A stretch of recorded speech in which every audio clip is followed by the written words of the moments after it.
Folly First Nation. She's the oldest of 6 girls. Her mom is Chief Rebecca Knockwood, one of the most wonderful leaders in the Mi'kmaq Nation here in New Brunswick. And she's a mother of 4, and her and her fiance have a blended family of 7, right? And Michelle has worked in conservation since she was in high school here in Sackville. And she started working in conservation for salmon recovery efforts that were started at Amlamgog by former late chief Joseph Knockwood. And we have a picture of Michelle down on the big salmon river near Sussex, New Brunswick, working on a smolt wheel when she was a teenager. So Michelle worked for the Fort Folly Habitat Recovery, salmon recovery efforts for a long time. And then just before the pandemic, started transitioning into land conservation. And it's been an amazing journey to see what she's been able to accomplish with her community, with her nation, and with her Wabanaki partners, which I'm sure she's going to talk to you about. We get a lot of speakers here. Some talk about invasive species, some talk about snakes, some talk about avian influenza. Michelle's going to talk about the land, so please join me in welcoming Michelle.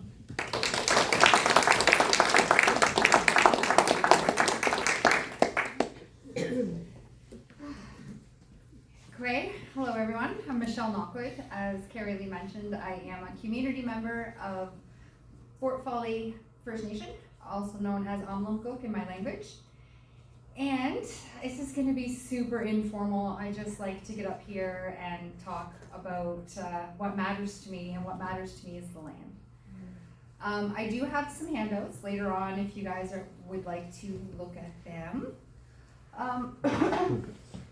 So Carrie Lee is right. I did start working with the Salmon Recovery Program in 1999-2000. But during my journey with the recovery program, I got to work with ACCDC here in town, and Theo Potma took me out on the land and we were helping to identify species at risk plants, not just within our community, but we also traveled to other indigenous communities in Nova Scotia and Cape Breton. So that kind of got my love of plants going. We had an elder that came into our community when I was 14, so many moons ago, that brought us our culture. So our culture's been gone for a really long time in Fort Folly. My grandfather had to hide in the woods from the Indian agents when they came around. And then after that was done and they were old enough, it was you're joining the army, you're white now. So none of the culture or the language was really passed down because it was something that the elders were ashamed of. So now you have people coming up in the world like me and my cousins who are trying our best to bring the knowledge back into community. So anything I learn on the land, I'm bringing back to teach my children so that what was lost with me is brought back with them. So this project is one of many that are very important to me. Fiddleheads, these were right in our territory. So you're here to hear about IPCAs. So IPCAs are Indigenous, Protected, and Conserved Areas, although we like to say Indigenous, Protected, and Cultural Areas, because they aren't necessarily conserved in the traditional sense. So we started this project way back in the day, it seems, before COVID, back in 2019, with Carrie Lee. She helped us start this project, and what this project is for us as Indigenous people to hold land as our ancestors did.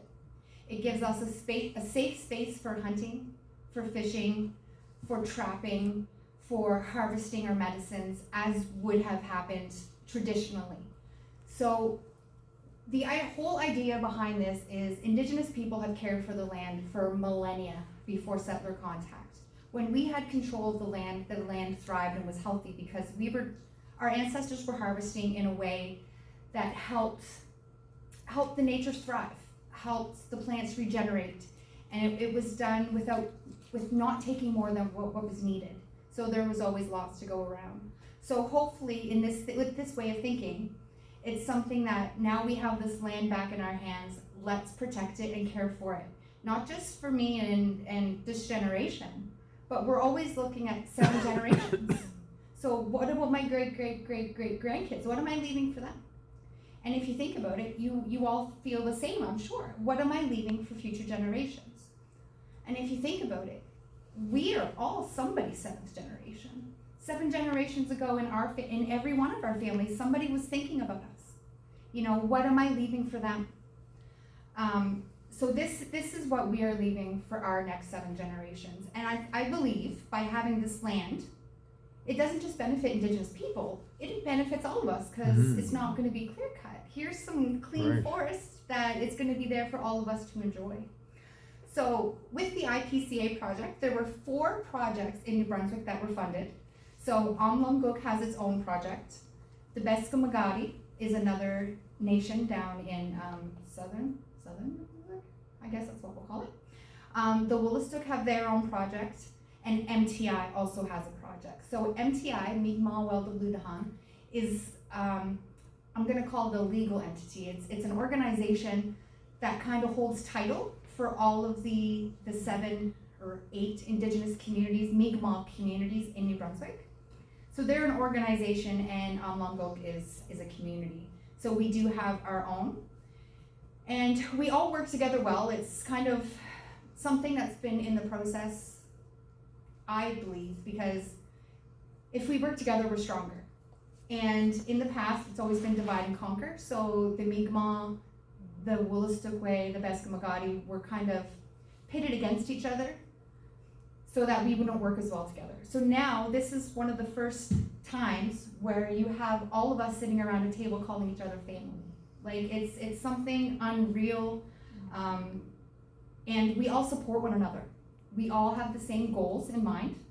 It doesn't matter if they're from the Wolastoq Nation or the Beskamagati Nation. At the core of who we are as Indigenous people, we all have the same ideal principles. You know, love, respect, honesty, honor. And we do treat each other like family. We're always looking out for each other. If I have a problem, I can call anyone, including Carrie Lee, and we'll do whatever we can to help one another. So for the last few years, we have worked together, MTI and Amlamgog, I'm sorry this is kind of blurry, have worked together to develop a Mi'kmaq land trust. So MTI kind of is the governing authority at the moment of this land trust. So we purchased the land as Fort Folly, as Amlamgog, and it's held in trust by MTI through Gikinamanunan Msit Mesiswen Wilodama Namagami Gimanu. Sorry, it's a really long name. But it really means teaching everyone to care for our territory. So that land trust is held for all of the First Nations people in New Brunswick and the future 7 generations. This QR code here, I had stickers, but I didn't have any extra, I guess. Oh, sorry, that's my daughter. That QR code will actually bring you to the Land Trust website. And the Land Trust holds all the land. So although Amlamgog Fort Folly is buying the land, it is held not just for my community, but for the other 7 Mi'kmaq communities in New Brunswick.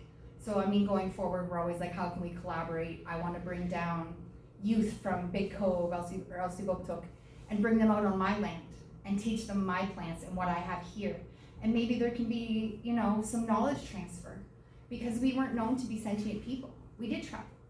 So they have information that is important to our area that may have been lost or that they don't realize they have for our area. So this land is held in trust for all of the Mi'kmaq people of New Brunswick. So I am going to mostly talk about Amlamgog, but it's hard to talk about my project without mentioning the MTI project.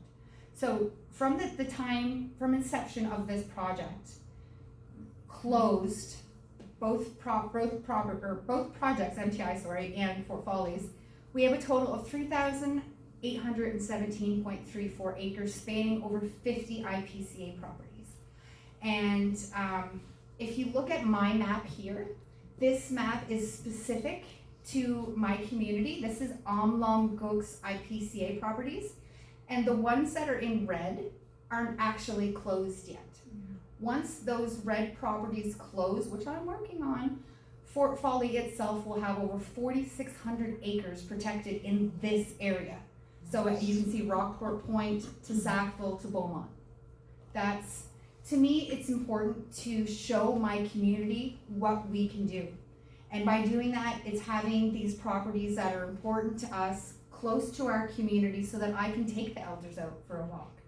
I can take the youth out and say, hey, let's just go out back and we'll go walk through the healing forest. Like, I want to have a good solid foundation for my community to be proud of this, to recognize that they have the right to start doing this again.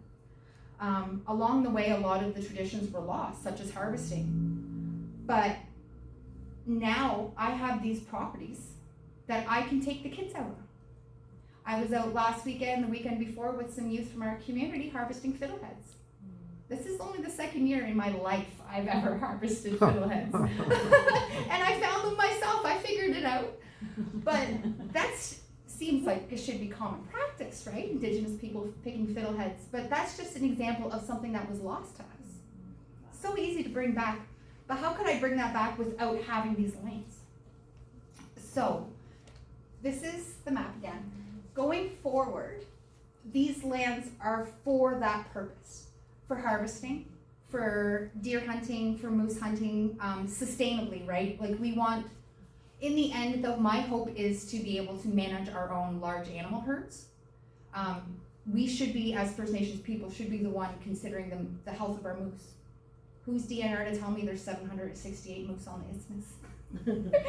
How many did they actually count? Like, I feel as First Nations people, we have the teachings. The knowledge is there. Somewheres. Maybe I don't have it specifically, but I'll go find it. It's there. The knowledge is there of how we can care for the land and the animals that are on it. So, with that, you can see, I know this one here has been quite the piece of excitement. We did purchase Rockport Point. It just closed a couple months ago. And that, I want to just kind of put out there that just because we own, I don't want to say own because we don't actually own anything like that. It's land. Because we hold the title to these parcels of land doesn't mean that you're denied access. That's not what this is about. I want all of you to be on this land. This land is there for all of us to enjoy in a clean, healthy way. It's just, as I'm sure you all do when you're out in the forest, just be respectful. That's what it's all about. Don't go out with your saws and cut down all the trees. Just go out and enjoy it as you would. This land is for all of us. To live, to be healthy, and to use in a good way. And I think that's the most important thing for me, is that the land is used in a good way. You know, not over harvesting and not tramping through, you know, a patch of ghost pipe or whatnot. So why is this important? It's an important first step to reconciliation. As a lot of people know, the land wasn't given up. It was signed over in the treaties, right? So this is a good first step towards reconciliation. There's a lot of disparity and sadness when you think about me as an Indigenous person having to purchase this land back. That's right. But I'm doing it for a good reason. Like, someone's got to do it. We purchase private land, mainly. We are working on some projects going forward that will help us to hopefully get some of that land back from Irving. But right now, we're working with private landowners. We were the original caretakers, as I had mentioned before, of this land. And I feel it's in the best interest for communities such as mine to get the knowledge back and start managing again and taking care of not just the land, but the animals, the water, the birds. Because it's not just a singular thing. The land is everything. It's not just land, water. Land is everything. It's where we come from as people. just in general. You know it when you're out on it. You feel the grass and you're like, oh, I'm in the forest. Another reason why this project has been important is because it's allowing us to purchase land that was culturally significant that was taken. So there is a picture in the corner there of Beaumont, which was the original community. We don't like to use reserve.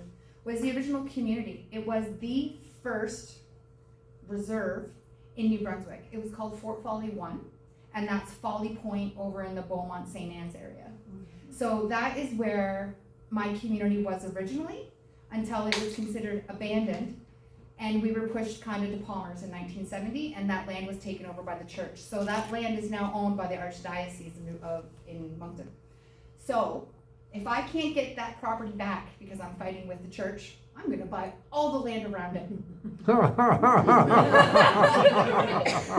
Because it wasn't just one parcel of land that was important. The whole area was significant. Mm-hmm. It was a significant point where you would see the canoes coming down the Petitcodiac River, and they would stop in Beaumont. In that whole area, they would get fish, they would get berries, they would fix their canoes to go out into the bay, to venture through Palmer's Pond and up through Ayers Brook and down into the Tantramar.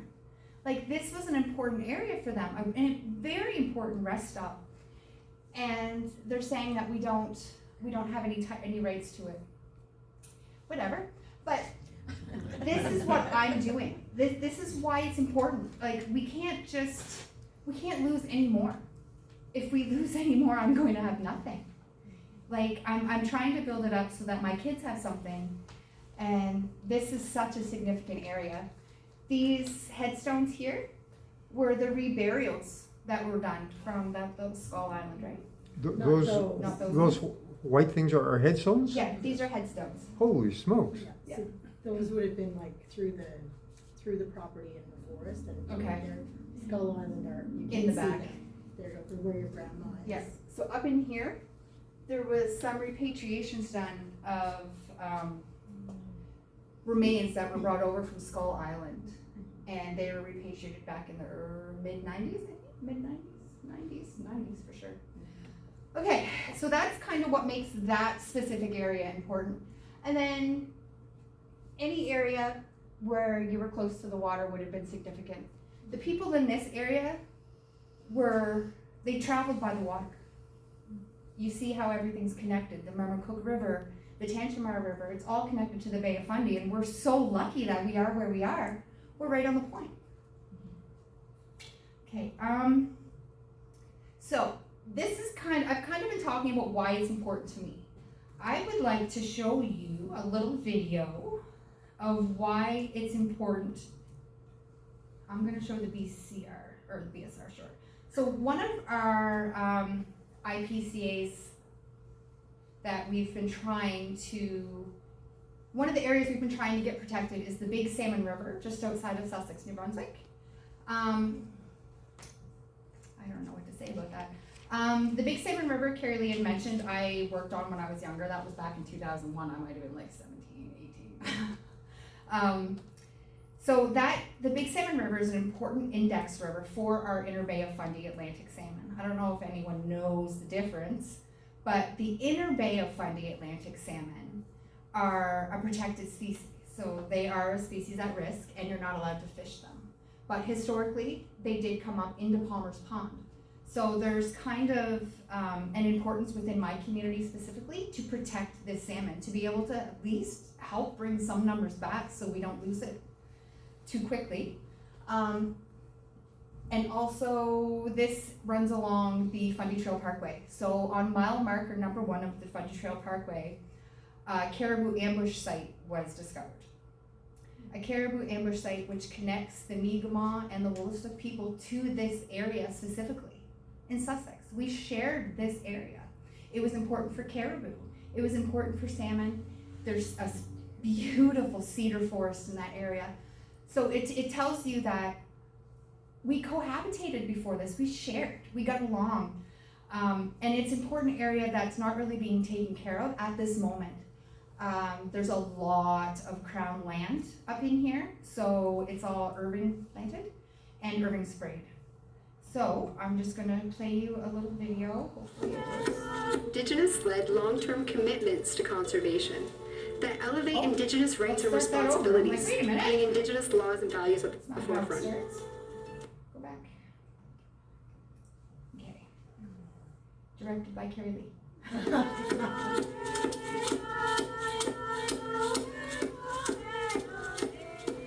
The Mi'kmaq are known as the people of the dawn. We believe we come from the land. It has made and shaped all of us.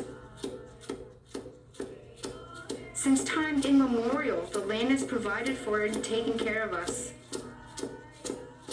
It's now our time to step up and take care of her. Conservation means to me being able to do what we have always done.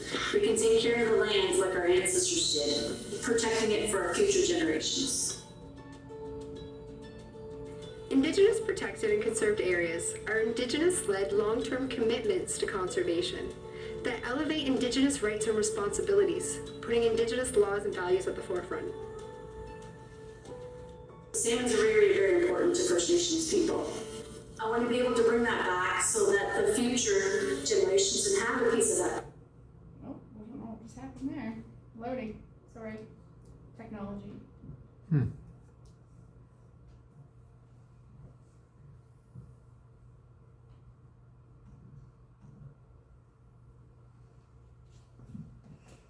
So in that video, there was a little bit of the cedar forest. And when we're in that clear cut, we're actually on the ambush site. We've had ceremony there since we've kind of started taking care of it. Wow. Yeah, I got my Wi-Fi on. So how did you discover that that was a caribou ambush site?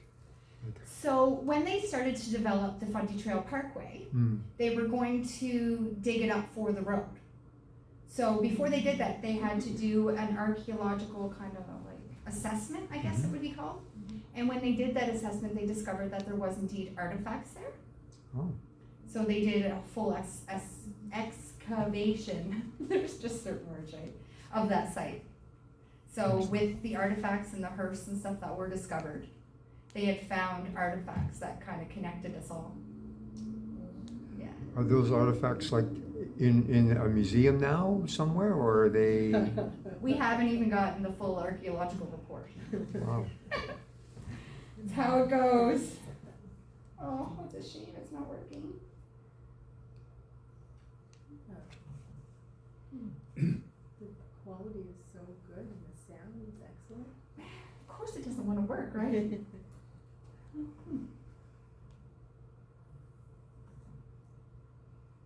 Yeah, I got Wi-Fi.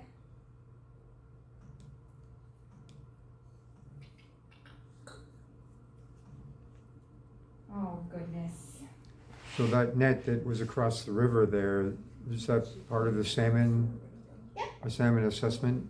Yeah, sort so of? this here is the smolt wheel that they're in, and it has a big fin, kind of like a turbine, I guess, on the front of it, and it spins with the water flow, and the salmon come down, and they get kind of sloshed through the barrel and stuck in this back end where they can't get back out because of the water pressure. They can't swim out, and then they're able to count and have a population estimate of the run that's actually coming down. And this is in the Big Salmon River. This one is, yes. Yeah. We do have other smolt wheels locally. I think, did we do the pollet this year, Tanya? Pollet and Petacodiac? Just call it the small willet now. Just the pollet river And has the a smolt. and the VSR still. So we have two, and I think they've caught 4 or 5 smolts to date on the VSR one. The VSR, the last time I heard was 30 or 40. Oh, that's unfortunate. Maybe just restart it, Michelle, you can advance it. Close the Facebook, The link. yeah, close that. I'm gonna lose my other link. Oh. Where were we? Its abilities. 1 minute, there. You won't go by that. Back so that the future generations can have a piece of that. Yay. And then it's paused. First Nations people. Oh, there we go. I want to be able to bring that back so that the future generations can have a piece of that. Hmm. Doesn't want to. Unfortunate. All right. It's not that important. Yeah, well, I mean, if you ever want a copy, you just reach out to Carrie Lee and she can she can make it happen. Oh, that's unfortunate. Okay, so that's just one of the reasons, kind of, why it is important to us. It's important to me specifically as a Mi'kmaq woman. Culture, so they know what it's like to have the sand and be able to feed themselves and feed their family. It's just teasing us, that's all. Well, I thought I paused it, and you can hear from my chief. We'll let it sit. We'll let it habitate. You can hear from our chief about why it's important to her. It's, I think, not growing up without this culture. So I did grow up in Spring Hill. I grew up out of community without that connection to who I was. I knew that we came over here to visit my grandparents every Christmas. That's about the extent of it. So for her to see her kids bringing back that culture, for her to be able to hear her granddaughter singing the songs in Mi'kmaq, for us to have the powwows back in our community again, to be able to sit with the elders and share a cup of chaga. Like, these are the things that have been missing. So, So with the IPCA program, like I said, this is all kind of, I'm all over the place sometimes. With the IPCA program and us acquiring these lands, it was kind of, okay, so we're gonna get these lands, but why? Like, what's the purpose? What are we gonna do with these lands? What does the community want us to do? And as I'm up here speaking, I never speak for my community. I'm only speaking to you as a member of my community. So we don't all have the same opinions, as much as any small town. So what we did is we developed a healthy country plan. So it was originally started by the Aborigines in Australia as a way for them to look at land use planning through an Indigenous lens. So it's a lot of two-eyed seeing, and we actually call ours a healthy community plan. I have copies, full copies, if anyone wants to see it. There's only 3, but they're quite lengthy. And what it is we took the community, whoever wanted to be a part of this group, and we sat down and we talked. What's your dream? What's your dream for this community? If you could wake up tomorrow and it was the best day, what would your community look like? And to me, that's a community taking care of each other. That's a community that has strong roots and is working together to get ahead. That's what I want. I am not the average thinker. I don't want to get ahead myself. I want to see my whole community thrive. Because if my whole community is thriving, imagine the little town my kids are gonna have to grow up in. It's gonna be beautiful. Because I know everyone's looking out for each other, and you can always think the best, but I'm a dreamer. So basically what it was what do you think are the threats to us having this dream? And we kind of put that in more of a land use kind of way. A healthy country plan is an inclusive community approach that ensures cultural, environmental, and social values are considered equally. And so because we all think different in the community, it was really good for me to have a mix. I had a good mix of a group. I had elders, I had youth, I had my age group, I had people that work in cultural planning, I had people that work in the office. And we were able to sit down, and we did it once a month, the core group, and we just talked. So we went through kind of an open source planning model to help develop this healthy country plan. And through this, we came up with some values. So what's important to you? Well, what's really important to us is our connection to the land. That turned out to be a high value in our assessment. Our reconnecting to language and culture is another one. Freshwater places, traditional medicines, access to local and traditional foods, and a preservation of cultural sites. So when we're talking about these, with the health assessment, I mean, don't look at that. Look at it, but don't take that to heart, because everything we're doing going forward is based on this plan. So some things have been looked at, and everything we're doing with every project that happens at where I am at the land conservation side ties back to the Healthy Country Plan, because we are working for our community. We're working for Amlamgog. So their connection to the land, how can we fix that? As my, like, I'm just a person working in an office, what can I do? So with that connection to the land, what's gonna make that healthy is getting people out there. Mm-hmm. But how can we get people out on the land if we don't have any land to get them out on, see? So with the acquisition of all of these IPCA lands that we have, now going forward, it's what can we do? How can we get people out on the land? What can we do when we're out on the land? So going forward, it's always been things like taking the kids out harvesting, having ceremony on our lands whenever possible, whether that just be going out and sitting in the drums or in the woods by ourselves with the drum and singing, or having water ceremonies down in Beaumont again.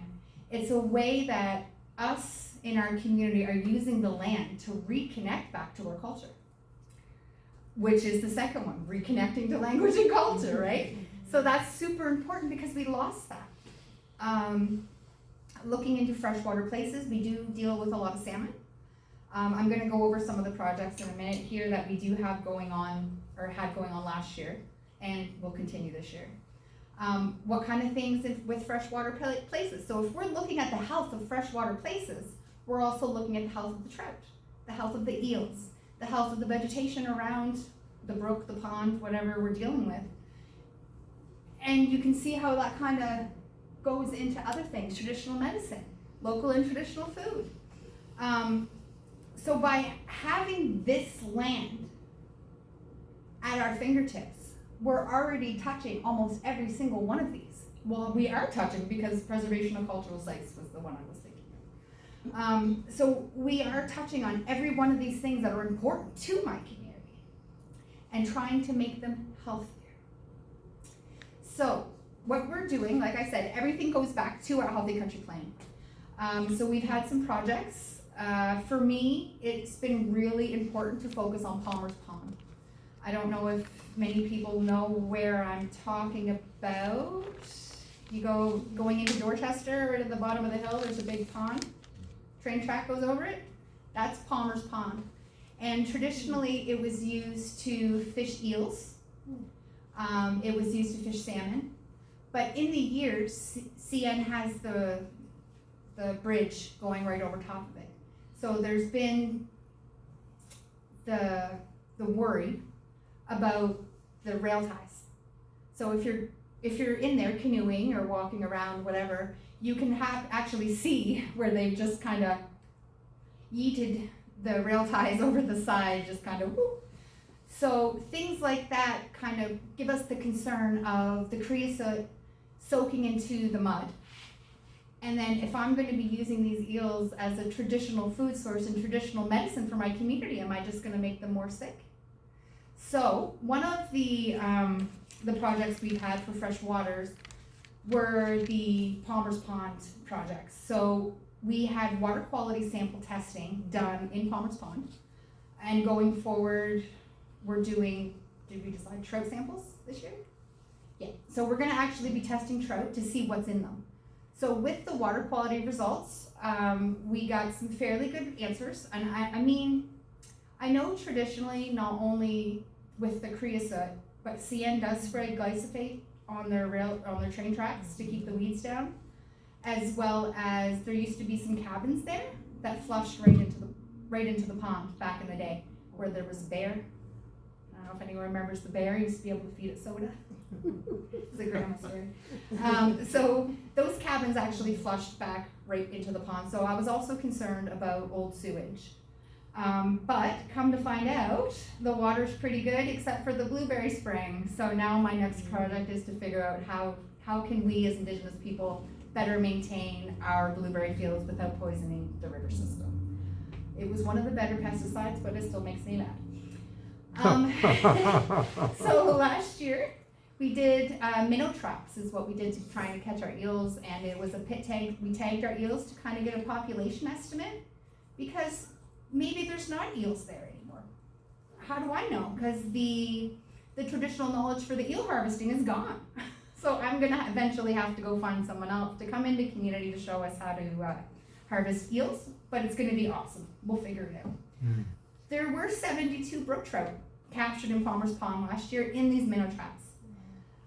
6 were in Palmer's Creek and 13 in Back Brook. So we're not just focusing on the Palmer's Pond aspect of it, but we're also focusing on Back Brook, which goes across the road to the graveyard, Ayers Brook, which goes up along the 106, and Palmer's Creek, which kind of runs back to Cape Road. Because I feel that's all important. It's all interconnected. So if one stream is not healthy going into this pond, then you're hurting the overall health of your pond. So going forward, we're going to be doing more monitoring because I want to be able to bring back traditional eel harvesting. Eels are a medicinal species as well as a food source. It was definitely a traditional food source, so how can I bring that back? But I want to do it in the right way. Things have changed since way back in the day, and I want to make sure that I'm not introducing harmful substances to my elders. Wood turtle surveys. So turtles are just important in general. They are a species at risk. They were used for, turtle soup. But turtle is also to indigenous people the original rattle. So you'll hear at ceremonies of indigenous people with their rattles. The turtle shell is the original rattle. So it's important for us as First Nations people to help the species because we are all connected even to something as little as a wood turtle. We have indigenous-led climate monitoring projects happening because it's super important for indigenous people. Okay, so a lot of, even just anybody has stories. So hey, the strawberry blossoms are out, sea trout are gonna be running, right? We all know something, the shad run when the shad bushes are flowering. How is that changing with climate change? So a lot of indigenous history and knowledge that has been lost to us, but we're going out and finding again, is based on these things. Because we're such a forest-based people and outdoors-based people, we were always looking. So you can say there was always stories about, the frogs are croaking, time to go hunt eels. Because we've noticed that when the bullfrogs are croaking, the eels are starting to come out of the mud. So how is that changing with climate change? And going forward, what are the indicators going to be so that I can start passing these down to my kids? Because things are changing. You used to harvest winter bark with the fireflies. When's the last time anyone really seen fireflies? Definitely not the beginning of June anymore. So how can we keep that knowledge and pass it down in the appropriate way? So we do have programs going on, that allowed one of our members to go to different communities and actually interview elders to get that knowledge, to get those stories. And what we're doing with those stories is we're ground truthing it. When the leaves are the size of a mouse's ear, are the salmon running? Let's go see. And it's a lot of ground truthing these stories now going forward. And maybe it's the sea trout aren't running with the strawberry blossoms anymore, but they're running with the lilacs. And those are things that we can start to kind of put together to watch out for these changes that are happening. We can't fix climate change, but we can try to adapt the best way we can, right? We've also done bat habitat surveys, and we have found almost all the species of bats except for the tricolored. I don't know. That was one of my projects. So I was worried because I don't really stick to numbers and facts. That's not what resonates with me. I'm glad we have bats. I didn't think there was any. So even knowing that we do have bats, it's like, okay, what can we do now to protect them? So what we're doing is we are monitoring bat habitats on our IPCA lands because we want them to have a place to be. And if they're there, we're going to make sure that they're sites are undisturbed, you know. Bats took a big hit, and I'm sure they like every helping hand they can get. Another project we have is trail camera monitoring. So all this work is happening on these lands. So with the trail cameras, we are looking for what's there. I want to be able to send my community members out to an area where they will be safe, and I know that if they're out for moose, go to this property. If you're looking for deer, go to this property. And by moving them around, I'm also able to help the population of the herds, I'm hoping, to help better manage it so that I don't have people getting hurt, over harvesting.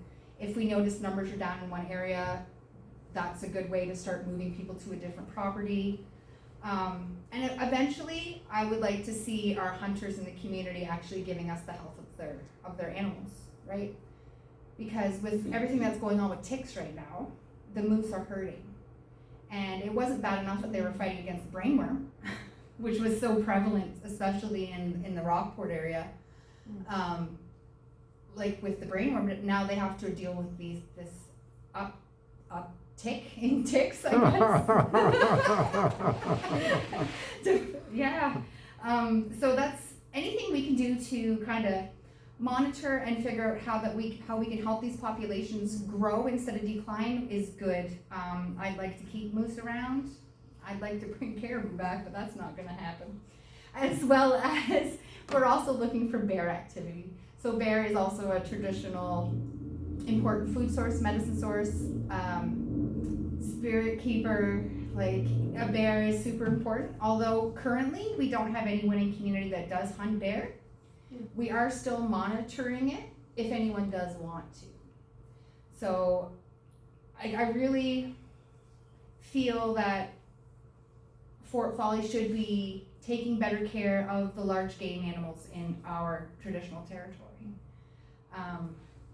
We should know their health and be helping them instead of hindering them any more than that they are being hindered. So with this project, I am also the land guardian for Amlamgog, one of 2 land guardians, and that's me and my other land guardian, Sam. So the land guardians tie into the IPCA project because we're the ones out on the land. Sam is indigenous from Noeganeg? Metapanagia, right. He's from Metapanagia, so from Red Bank, and he is indigenous, and his mom is indigenous as well. And him and I go out on the land, and we look at it differently. So not only am I purchasing the lands, I'm going out as the guardian onto these lands and identifying important medicines, and identifying water sources, I guess, identifying how it feels, the health of the forest, the health of the medicines, the health of my spirit when it's there. There's been many times I've bought land just because I saw an eagle. It's almost like you're guided to these important lands. Like, based on what we heard from our community, I am out looking for that. So, food sovereignty. So what can I find for food? I had the youth out picking fiddleheads, like I said last weekend. We're going to be picking gooseberries when that comes up. We harvest blueberries for the elders. I'm going to be going out and getting some Gasparo this week for elders in the community. If I have anyone in the community that would like to use something that maybe they don't have access to, I can take them out there. If somebody in the community wants gold thread for a medicine, I can take you to where that is in the land. And then we have elders that can't get out onto the land but still want these medicines and to have access. So what we'll do is we'll go out and harvest and bring back to our seniors' home where our elders are right now. Things such as Labrador tea, going in a bog site and finding pitcher plants. Like, it's absolutely unreal. I don't know all the plants. I don't know all the medicines, but when I'm out, I can find what's important. It finds us. The important things find us. So as a land guardian, I'm out monitoring. I'm monitoring the health of our medicines, of our animals. I'm doing community harvesting. I'm coordinating land visits with different members of the community, and because that knowledge isn't there, it's a lot of trying to like, hey, this is the season, who wants to come out? Getting them kind of used to, this is what's going on, do you want to come with me? This is the time of year, let's go do this. That knowledge that's been missing. I'm just trying to get more people, more community members out onto the land. And the whole point of the land gardening is to monitor with an Indigenous lens. I have a hard time sometimes seeing it from a scientific side versus Indigenous, but because I'm like, I get so emotional about things sometimes that I fail to see the scientific side. But it's really good having a nice mix of people, such as Sam, who is our GIS person. He does all my mapping for me. He created these maps. And someone like me who has the plant knowledge, being able to go out onto a site together and be like, look at this. How does this make you feel? Is this important to you? Are these birch trees good enough for birch bark? Are they the right size? Are they healthy? What kind of bog? If we have a bog, what are we going to get? We're going to get pitcher plants, cloudberries, blueberries, bog cranberries. Like there's so many things. It's hard to go to a piece of land and not want it. Is where I'm at right now. But I always want to do what's best for the community, even if I don't always know what that is. It feels like it tells me what it is. But I know based on the Healthy Country Plan that this, and this are most important to the community. So I'm always looking for plants and medicines, which I didn't have. And yeah, questions. I know I bounced all over the place. I have another video if you want to watch it. Sometimes I forget that not everyone is as well informed as I am about these projects, so I tend to skip over things, but I have all kinds of time for questions if anyone has any. I know some people might think, oh no, the Indigenous people just want to buy everything. That's not the case. I'm not here to kick anybody out of their homes. I want us to have some land. I know you guys are outdoors people, you love to hike. I got some old growth forest. I can get my friend to map it. It's not just beauty for me, it's beauty for all of us. And in a room of people like you all, I'm sure we all have the same values of wanting to protect the peace, to keep our beautiful green spaces green and loved and just, I don't know. Yes? I'm curious about how you found the very first piece of land. Can you tell us that story? Where'd you get the money? I can. That's a Carrie Lee story. So I came on the project in about 2022. And Carrie Lee had originally started the project in 2020. What was the first piece of land you got? Oh, you know it well, Michelle. Is it the Daniel It's LaValle at property? Palmer's Pond. Oh, really? Yeah, that's right, the Robinson property? Yeah, Or Spence? Robinson. Yeah. Okay, so going back to Palmer's Pond. Oh, that was just my phone. Okay, so this would it be the first parcel we purchased from the Robinson family? So Tim Robinson, his family owned that property, and he's actually my boss. So we kind of got lucky. It is a large parcel that when you're driving by Palmer's Pond, it's on the inside of the pond. Yeah. And like I said, if I can't get those important cultural areas, I'm just going to buy everything around it. And as I'm sure everyone's seen, down in Frosty Hollow, there's that big monument about the portage route. They're talking about Ayers, which just goes, which just goes up along, not there, Treeburton, which just goes up along here, the 106. This is the 106 into Sackville. And it just goes along here. So the water goes up along our Palmer's Pond, along the Robinson property. It's important to have those places. Our ancestors would plant medicines along the riverbanks when they were traveling. What medicines? They're still there. They have to be. So what can I go find now? Am I going to find arrowheads? I have a hard time going out on property and not imagining the amount of ancestors that would have been there. Looking at the Petitcodiac River out into the bay, can you imagine thousands and thousands of canoes coming? I got goosebumps. Coming down there, just living their day, just going they would have come right up through.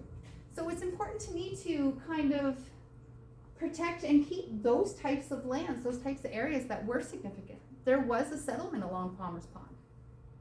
I don't know where exactly, but the books say there was a settlement right there, right in this area here. So I think it's important for us to have that. A lot of archaeological stuff doesn't get done. It doesn't need to.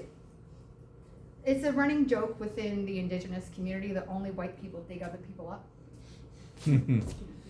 I mean, I love archaeology, so I dig them up too, but it's good for us to be able to keep those things sacred, to keep them untouched, to have access to them even, to be able to go out and sit in these areas where I know my people have been, just to be able to sit there and be like, I wonder what they were doing. Were they whittling a bowl? Were they napping an arrowhead? Were they, fishing? Like, I don't know. But to be able to put myself in that place, it's a feeling like no other. I belong. This is what's been missing, and I found a lot of that getting into this type of work. Yeah, that was the first one, and the funding came from Nature. Nope. That was the Target One Challenge project. So Canada's goal to increase protected areas in the country by 30% by 2030. It started as 20% by 2020, 25 by 25. So now it's a goal for 2030. And so biodiversity and ecological integrity were the goals, but so is reconciliation. So Indigenous protected and conserved areas are understood to be a way to help improve the health of all of Turtle Island, and so the project started right here. Yep.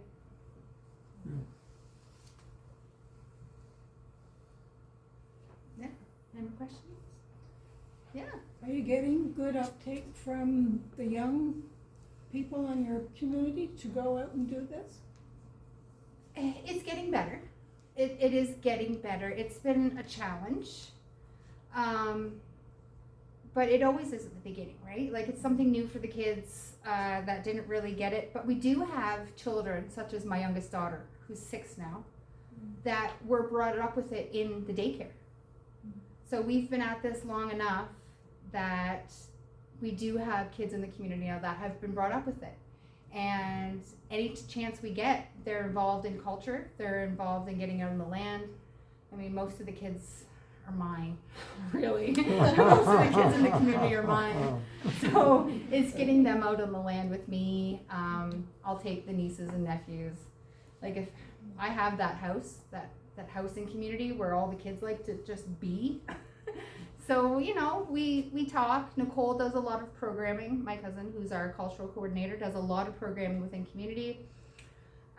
With the adults, if there's anything anybody wants to do, you just mention it to her and she'll hold a session, and she'll do it with the younger kids and the older kids.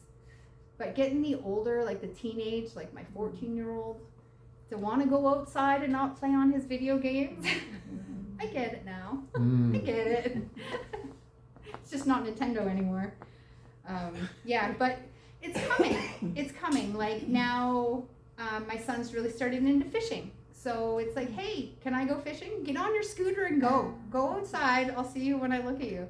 And he goes up to, it's not an IPCA, but it's pretty close, just up the road, and he fishes by himself. He's gone down to our Back Brook IPCA, and he fishes down there. I took the kids actually picking fiddleheads on that IPCA. So now going forward, what other places do I have where I can go harvest more fiddleheads? I mean, I had more than enough, but I want to take more community members out. I want to give, or to be able to have the community members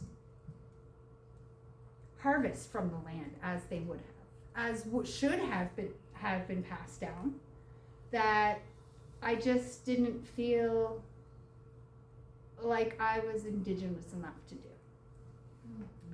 Just the way it was. I'm awful pale, I know, but right? it's one of those things where you almost kind of feel ashamed because you weren't raised with it.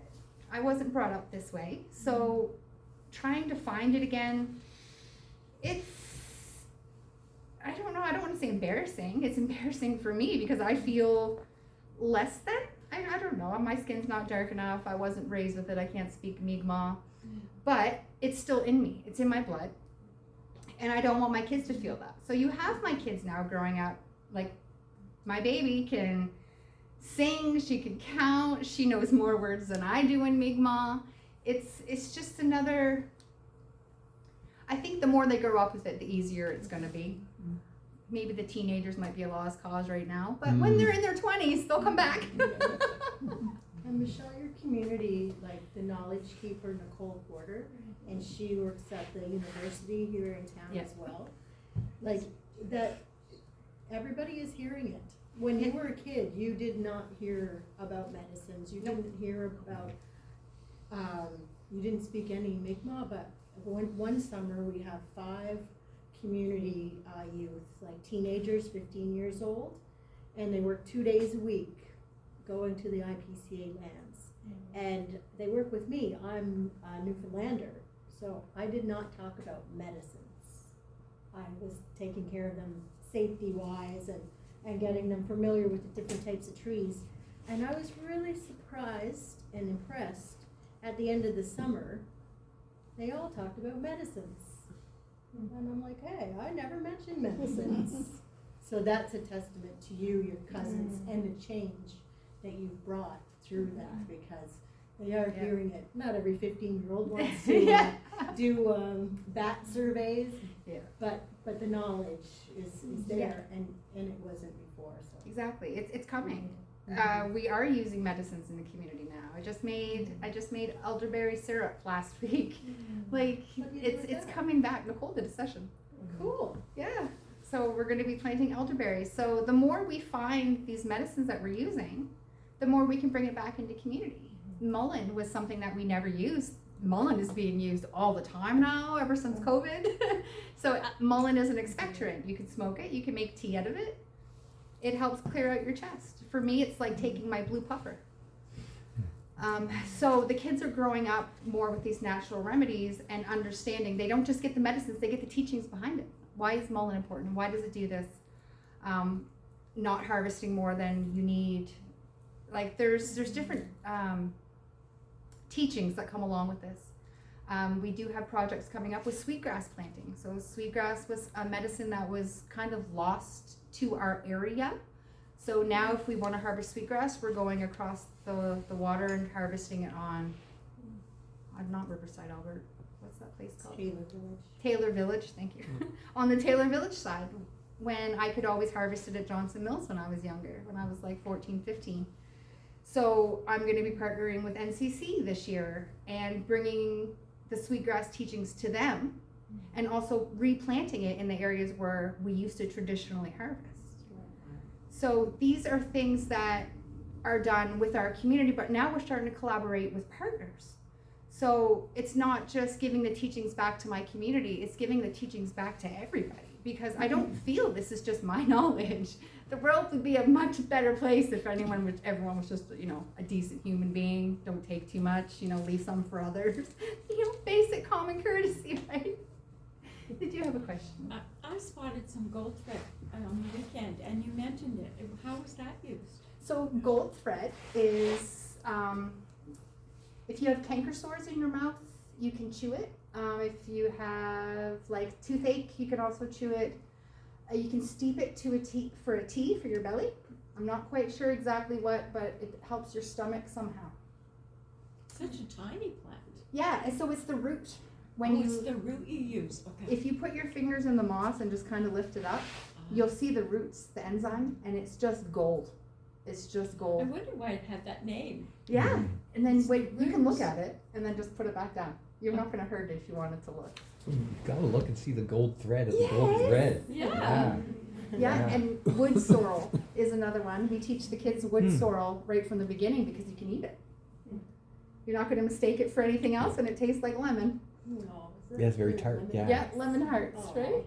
And that's kind of one of the first things I show everybody. That and bananas, my wild bananas. We do have a small banana that grows in this area in July. It's the root of the ostrich fern. You can fill it. Yeah, you can pull it, like when the ostrich fern is up, and in the bottom of the cluster, there's a fruit that's kind of banana shaped, and it tastes like you're eating the strings, the banana strings. It's mild. Oh, we could have fun. I ate that as a child, and I realized that actually where I learned that was from my dad's best friend, whose mother was Mi'kmaq. See? Yeah. See, that's another, I think, would be an interesting project, because although my grandparents weren't allowed to talk about it or share the knowledge or the information, their friends all had it. So, can I have some back? I was thinking about maybe trying to get the old people or the older people in Dorchester together, being like, tell me your stories. When do you plant your garden? When do you go fishing? Like, we all carry a little bit of knowledge that we don't quite know where we got it from, but it's traditional knowledge. My grandma would talk about the cones on the trees. She's a settler right from England. She would talk about the cones on the trees, meaning it was going to be a hard winter. That's something I still use. So we all have this knowledge, and it's just, how can we all use it to make the world a better place, right? I can only start with this land, and I'm going to do the best that I can with what I have.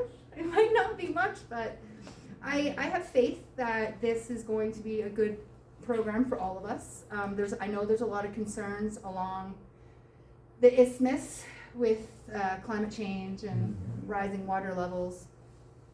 I'm starting to focus on buying a lot of coastal properties, because we're going to start talking about erosion and what we can do to help with erosion. I mean, Ducks is doing their piece, NCC is doing their piece, and now you have another group that are going to be doing our piece with more of a traditional lens. So kind of caring for the land as it should have been cared for this whole time. Yes. Do you also have a tree planting program if you're buying land that has been harvested? And Not necessarily that kind of program. So when I'm out, I try to buy forested parcels. I'm looking for more old mature forests, but we have bought clear cuts. There's a big property bordering Fort Folly that was all clear cut before we bought it. It goes right along the Medicine Trail. So what happened last year, is I had a company being like, hey, do you want some trees? Sure, come plant some. So they ended up planting like 4,000 trees over the last 2 years. It was eastern white pine, red spruce, I think. And then I have people giving me trees all the time. I have 65 black ash coming to me within the next 2 weeks from Mary Knockwood. And if I have these trees, I have crew, and I'm like, go plant them. I have two foresters on my staff right now, and they've been out looking at lands, and they'll be looking for places to plant them, the proper places. We have people in the community that are trained in black ash borer, so we can properly monitor the black ash stands. But a lot of it is seeing how it's coming along. And then there's going to be management plans put in place. But right now, the one clear cut that we do have is growing back naturally. There's a lot of cherry, a lot of birch growing up, and then whatever was planted. So going forward, what I've been doing is, as I get trees, I'm planting them everywhere. Hemlock. Parks Canada is giving me trees. They asked if I wanted trees. I said oak, birch, maple, cedar, and those are going to be more trees for me to plant within all of these properties. We do have a small piece of land up Cherry Burton Road, which borders on our community, that was originally cut because of spruce budworm. So I made it into what I'm calling a healing forest with the help of EOS, whatever in New Brunswick. they put one of their food forests like they do for the schools, but I made it bigger. It's a healing forest, and it's not just foods, it's plants and medicines that were from my core group that did the Healthy Country Plan. What do you want? What are you going to use? What do you need access to? So a lot of it was access. We want to use this, but we don't know where it is. So I have one area where it's all planted. If you want it, it's planted in there, and we can bring more in as the community is asking for it. I have more than enough land to plant whatever the community would like to see, although it has to be a native species. We're not going to be planting invasives or anything non-local. Can I make a comment? Yeah, absolutely. Your medicine walk is spectacular. Oh, thank you. That was my baby back in 2007. That took 4 years and was also a partnership with Parks Canada. Yeah, we had a tour of it last year. And Oh, yeah? We're actually planning on going back this summer, so. Oh, awesome. And like that trail's open year round. Help yourself. It's there for everybody. There's a bit of a bump in the road right now with the house, but just go around it. Just go around it. They're going to fix it until they do. Just go around the house. Did you go on it after we had the audio? Yeah. Have you listened to the audio boxes? They were just getting started. Well, they're up and running now. Well, mostly. We'll see them this summer. Wonderful. Wonderful. I've heard you, Michelle, almost talk about this any number of times this evening, but I just think about, do you have goals? Not that I need to know where they are, but do you have specific goals about the kinds of lands in this area you want next, or just? That's the thing. Is how do you pick a good area? Yeah. I have are there gaps in what you mentioned shoreline stuff actually? Yes. Like, are there gaps you want to kind of look for getting? There are some types. gaps with other projects. So a lot of the land-based purchase funding is coming through proposals because we are a not-for-profit group, right? So a lot of it's proposal-based, and one of the groups that we are with is the Chignecto Isthmus thing, the CNPP, I think. And they have their own set of deliverables about the marsh and the dike. So focusing on shoreline and coastal and remaining within this area is pretty much my limit. So, but I prefer bogs. Personally, I prefer bogs because you have such a variety of life. Yeah. Plants, berries, moose habitat, deer habitat. And just in the edges, it going into the forest, just a diversity of stuff. Yeah. Like one of the properties has cloudberries or bake apples on it. I've never heard of that in my life. And then I picked one last year. I will do it again this year. I won't miss them. It's being able to find places that are special like that, because how many places actually have cloudberries in them? Not many that I've seen, and I've been on a lot of land. Like these special areas that need to be protected. I could go anywhere and just be like, yeah, we need to protect this spot.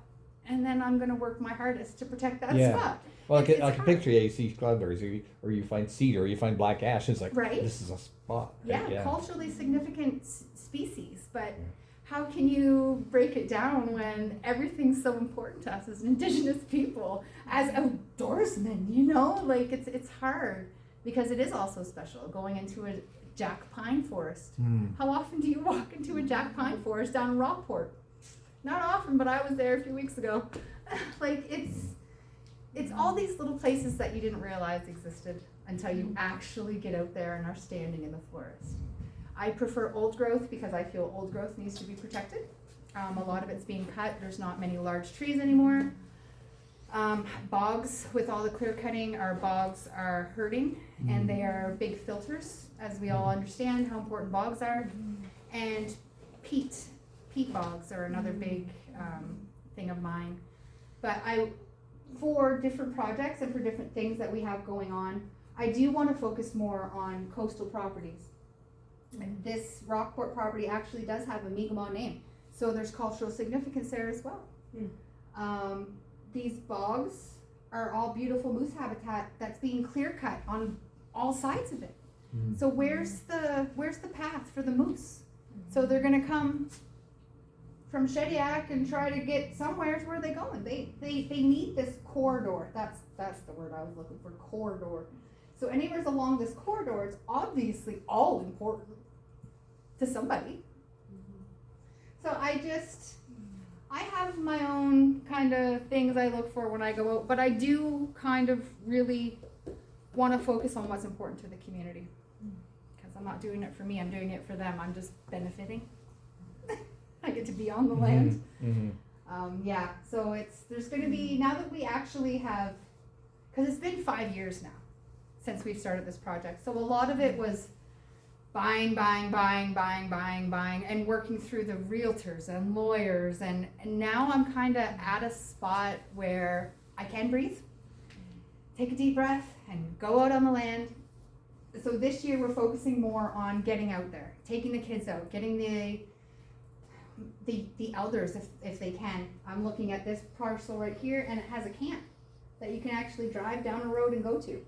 If we get that, then I can actually drive the elders out there and take them into the forest.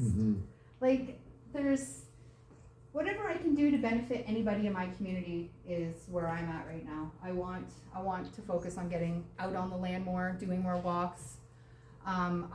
We had talked about developing some more walking networks within these IPCAs for access, because maybe I want to pick medicines, but it's up here. How am I going to get there? You know what I mean? You have to have that access to go in. So we had talked about maybe opening some areas up, but doing it the right way, making sure you're not cutting and mowing over, important plants and stuff like that. Yeah. It's pretty cool. I really do enjoy it. I do enjoy it. Yeah. Yes. Yeah, I have a question. You keep saying it's for everyone, and Yeah. I'm always, as a non-Indigenous person, I'm always hesitant to go anywhere, and also I'm relatively new to the area, and I know there are a lot of camps and there's roads I've driven down, but then I don't know, am I trespassing? Am I, are people hunting? Yeah. No idea. So, what's sort of I hear your invitation, anyone can go, but how would one go about that? And are there also limitations? Because I also want to be very respectful. It's your culture and your medicines. I know they're good for all humans, but what's sort of the line, or is there one? So we are developing signage for our properties, and I think the only stipulation really would be no hunting if you're not Indigenous, and no cutting. We had talked about harvesting without mechanical items. Is that how he said it? He said it. Yeah. So anything you can harvest with your hands, not taking more than you need, never taking the first plant you come across, only harvesting 10% of what you find. Like, these are things that, we all, as outdoors people, kind of understand. Anyways, don't litter. Don't litter or burn the forest down. It's just go out and see these lands. Go tell me what birds I have, please. Like, what plants are there. If you find anything cool, reach out to me. Like, we all, as outdoors people, this is why I was so happy to speak here, because you guys all understand. We want to leave it better than we found it, it's important to all of us. It gives us that boost, that serotonin to go out and see the tall trees and, feel alive again. It's something that we all need to do more of. And as in a group of people like this, I know we're all like-minded, so just thank you. Don't be a jerk. There are maps. I do have some maps here if you'd like to have one. So is that the signage? Don't be a jerk? It should be. It should be, yeah. I think I can get that passed. Yeah. So I do have maps. I have a printout of the core values that came out of our Healthy Country Plan. I only have 3 copies. I wasn't really expecting to bring this. But if anyone wants to look at these, I do. They're quite long. But this is our community's Healthy Country Plan. This is my cousin Myra. And the project results from our projects that I showed you guys earlier. But I'm local. I'm just in Dorchester. I'm not far. If anyone needs to get a hold of me, Carrie Lee has my information. Feel free to reach out. And I'm more than happy to go out on the properties if someone wants to go out and see some stuff. Like that's kind of what I do for work now, and I love it. Maybe we should simply have a field trip with you, some Yes. places, yes. Yeah, well, pick one. Okay. The red ones aren't closed yet, but any other one. Okay. Yeah, all right. Any last burning questions? I have a question, I'll wait. You wait, okay. All right. Well, Michelle, we thank you so much Thank you. for yourself, Oh, for your wisdom and your great joy in what's going on. To me, it's been impressive what's been done in just this short time with Yeah. this project, with all this land, and your great welcome and hospitality to us. We will take you up on that. Perfect. I would love that. That would be fun. And as a field trip, I think too. Anyway, a little July. thank you, including our famous mug. I love coffee mugs. Good. Yeah. Yeah. So it's a new one for your collection. It is. It has a nice handle. So thank you so Thank much. you. We thank you.